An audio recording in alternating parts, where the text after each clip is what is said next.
What's going on YouTube? Is your boy JV, and we're here going over some graphic settings so I can help you guys get an FPS boost in case you're having some struggling with your frames. We'll go over graphics, we'll go over control settings.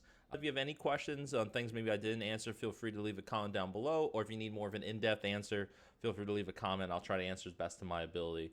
To give you an idea of my setup, because I'm going to give you the best tuning you can do, whether if it's a setup similar to mine or even better than mine. I am running a NVIDIA 3090 graphics card. I do have a Intel CPU chip processor. I do. There are definitely a lot better graphics cards out there. If you do have a 40 series graphics card, I'll be able to tell you what you should be running for that. I'm going to be going over like what you'll see I have set up for myself is for if you have a 3090 or lower. So guys, first we're going to start off in the graphics tab here over in the tab display. So graphics, so you can see here on the screen, go into graphics, I'm in display. So because I have a multi-monitor setup, when I'm doing videos and stuff, I'll be on full screen borderless. But technically, if you want the highest amount of frames and with the refresh rate, so like I have a 240 refresh rate monitor, technically I guess 239.9, whatever. That's crazy, 239.9. But if you want the most out of your refresh rate and the frames, you would want to put this on full screen exclusive. Because I have so many monitors, I have a total of 3. Sometimes I need to skim over to TikTok or YouTube and etc. Sometimes I'm doing work on the other monitor while playing. You'll do borderless, but you will get more frames on exclusive. You want to make sure that, of course, your display adapter is set to the graphics card. If that you only have one, I only have one. If you wind up having somebody that wants to have multiple of them, make sure it's just set up on the one you want it to be. When it's on full screen exclusive, you can change the screen refresh rate and the display resolution, so just make sure that's exactly what it's supposed to be. If you have a 240 hertz monitor but your refresh rate's on 60, that's a problem. You're not getting the best out of your game, so make sure that's just set up the way you want it to be. My monitor is 4K, but I know I'm not trying to play in 4K because I want higher frames, so I have mine set up for 1440p, so I have it lowered to 2560. I have aspect ratio at automatic. Some people will say if you could put it to wide 16:9 or 16:10 depending on your display and get some more frames on there. I really don't care for that, so I just wind up leaving it on auto because it's gonna do what I need it to be anyway. Now, if you're having problems with shaders, you could restart your shaders. Always load your shaders. Your game will be messed up to begin with. So if that's your problem and you're hopping in this video, just make sure you already have that done. Display gamma, I've gone back and forth. I had it on 2.4 BT and I've had it on the 2.2. I don't really see too much of a difference. Feel free to go through them. It's not really going to change your frames too much. For gamma brightness, I have mine set up as 60. I can perfectly see at this level. If you're still struggling to see on your monitor, it could be because your monitor doesn't deal with contrasting too well, so it's hard with the brightness level. So you might have to make this a little bit more intense, but your colors might get washed out. So just be careful in terms of your brightness level. Same thing with like TVs. If you guys are into TVs, the more you raise the brightness, the more you kind of make it like more of a shadow gray effect across your colors, almost like a washed out feel. Now, the video reflex low latency, my setup, my GPU is better than my processor, so I put it on plus boost. Now, this is just draw more for my GPU, but I want that. That's where I'm gonna get the most of my frames from.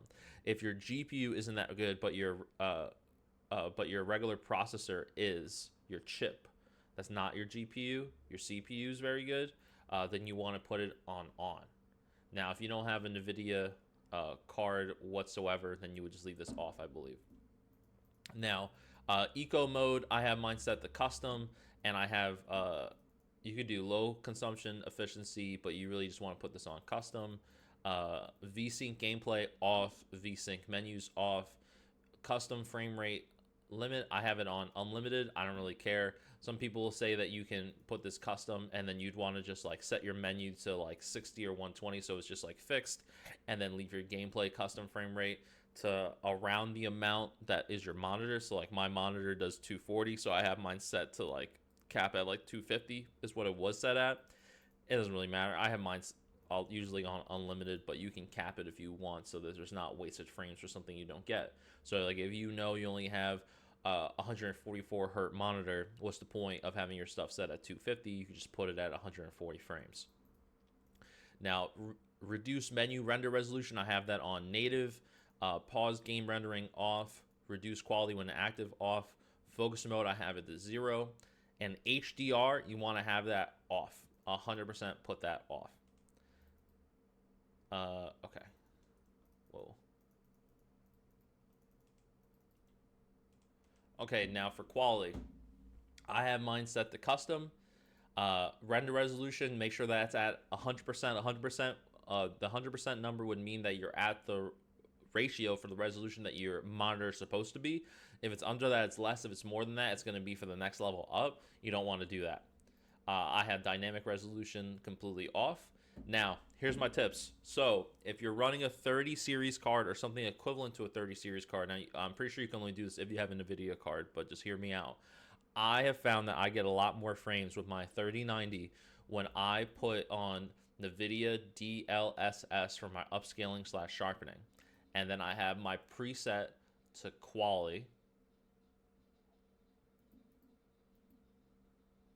Oh, sorry, not quality. That's not.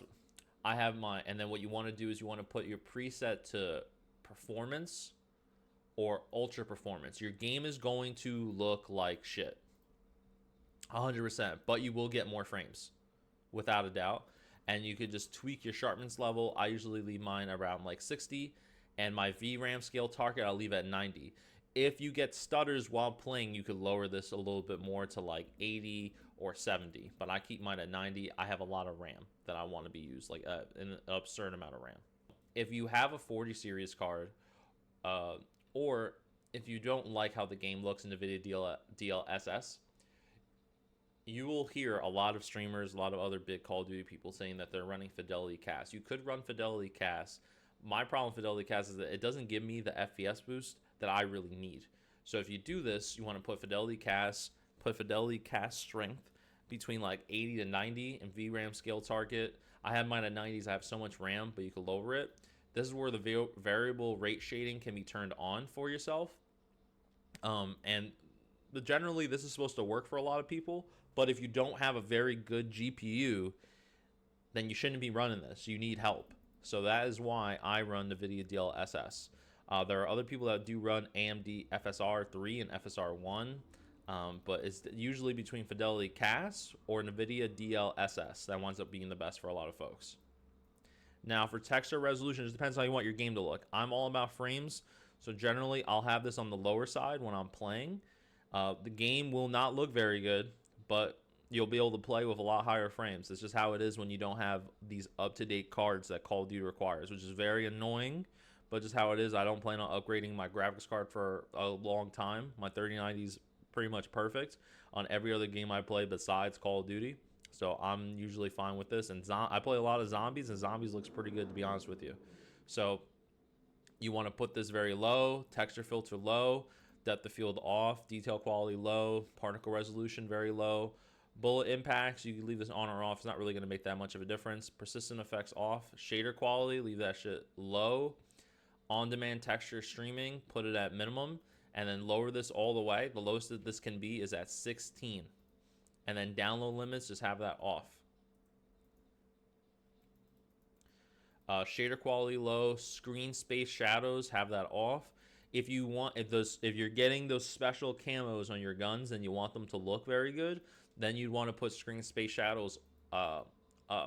That'll just make your guns camouflages look very good. But for me, I don't really care, so I have it on low. I want more frames. Occlusion and screen space lighting off. Screen space reflections off. Static reflection quality, you can have that on low.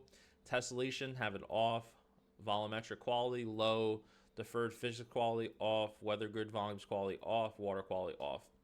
Basically, you want to have everything either on low or off if your goal is just to have the highest amount of frames. If you want your game to look better, then you increase the quality levels of these, but you will notice your frames go down depending on the type of GPU and CPU that you have. Now, in terms of view, I do have motion reduction preset off. Field of view, I have it on 120. There's a lot of people that are saying you can get a little bit more frames at 115 or even closer to 110 this year. but I've been playing on 120 for years now since I made the jump to playing Call of Duty on PC. It's just much preferred for me. Now, when you have it on 120, you do want to have ADS field of view affected, weapon field of view wide, third person field of view. I play third person view in zombies a lot, so I'll have this up on 90. Vehicle field of view wide, world motion blur off, weapon motion blur off. I don't know why anybody would want any sort of blurring on their screens. It's just gonna mess up how you see things. Now, this is very important. First person camera movement, you want to have that at least 50%. Third person camera movement, at least 50%. Third person ADS transition, inverted flashbang. So this means when you get flash, instead of getting a white light in your face, it could just be your screen can go black. So I have that inverted flashbang on.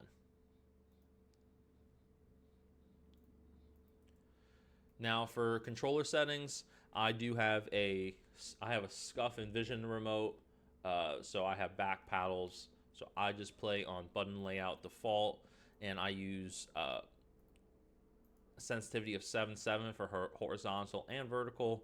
It feels like what was 6.6 last year. 7.7 just feels nice. Controller vibration off. The reason why you want to have your vibration in your controller off is because a lot of remotes break because of the vibration in the remotes. Those little battery things that are here in the corners of your remote wind up going bad over time and causing buttons to break without you even knowing, and making you having to buy a new remote. You could dodge that just by turning the vibration off. I really only want vibration in the remote, and not even, but sometimes when I'm playing like a story mode game or something. But besides that, I don't really care for it. Now for my dead zone inputs, you could feel free to copy and paste what I do here. Left stick max is 70, left stick minimum is 0, right stick minimum 0, right stick max 99, left trigger 10, right trigger 10. These are just things that I've copy and pasted from some other pro Call of Duty players that I found, and I like this one. I tried some different other mixes. Feel free to whatever is most comfortable for your remote, because if your remote already has a lot of stick drift, then this might not work for you. You might have to make an adjustment. So just be aware of that. For aiming, for the sensitivity multiplier, I'll just leave this on the screen. Nothing really crazy here. Look inversion is standard. Aiming advanced settings, I do have ADS sensitivity transition timing on instant. Third person ADS correction type is on assist. Aim response curve type is dynamic with the curve slope scale at 1. And then, of course, make sure if you're on controller, target aim assist is on, ADS aim assist on. Motion sensor behavior, make sure you put that off. And in motion sensor advanced settings, the most important thing, especially if your FOV is more than what's normal, so if you have it 110 to 120, make sure you put your FOV sensitive. Make sure you put your FOV sensitivity scaling on. That's pretty important. I think that's really it for in here. Now for over in movement, I have sprint assist on my tactical sprint assist. I have sprint assist delay at 0, and make sure you put sprint assist sideways and sprint assist backwards. Mantle assist, I have that off. Crouch assist off. Corner slice, you can leave this on if you want to, but it just I feel like it messes me up a little bit sometimes. I don't know if that's more of a mental thing, but I have it off. Treyarch says that this actually doesn't mess with anything whatsoever, but I just don't like it, so I have it off. Slide to dive behavior, a lot of people recommend putting on hybrid, so it's more of a mixture. I just have it on tap to slide, but you could put it on hybrid if you want. Automatic airborne mantle I have on. Sprint restore I have on. Slide maintain sprint on. Parachute automatic behavior I have off. Mantle cancels reload, I have that off. For movement advanced settings, I have auto move forward off, auto door peek off. Tactical sprint activation, I have it on single tap to sprint. Sprinting door bash I have on. And then for combat, I mean, this is all pretty normal stuff. I think the only things I would say to like change maybe would be armor plate behavior. Make sure that's apply all. Combat events advanced settings, you'd want to put interact reload behavior put to prioritize interact, or you can put prioritize reload. It depends on what you want it to be, but I have it to prioritize interact. Sprint cancels reload, I have that off. Akimbo behavior, I have that independent, so I do a lot of akimbo pistols when I play zombies. I'd rather that be independent, where left trigger just shoots one of them, not both of them, if you get what I mean. And then let's see, overlays, nothing. That's really it. And then for interface settings, I have the visual support preset on. You could turn this off, and what you'd want to do is go down to readability, and in zombies, there's a thing for high contrast mode. You can turn that on. That lets all the zombies turn red for you. It's pretty cool, but that's up to you. Gameplay tips off. Skip the introduction movie. Kill cams, I have that on. I wanted that, actually, it's funny, I wanted it to be on. The game must have turned that off. I would regularly check your settings, because every time there's like an update, if you go in, like a lot of my settings were changed because of the most recent update, so I was just fixing them.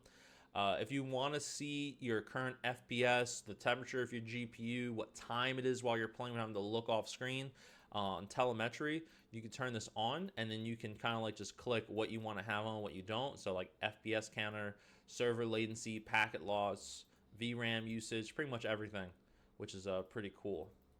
And in terms of audio settings, I would definitely recommend, I have it off just right now for the video, but I run master game volume at like 90 to 100. Gameplay music volume, you want to have it really low or completely off. Dialogue volume, you could have this off if you want to. Effects volume, which is like all the sounds, people's footsteps, all those types of things, you could raise that up to 100. And cinematic music volume, I have that to 0.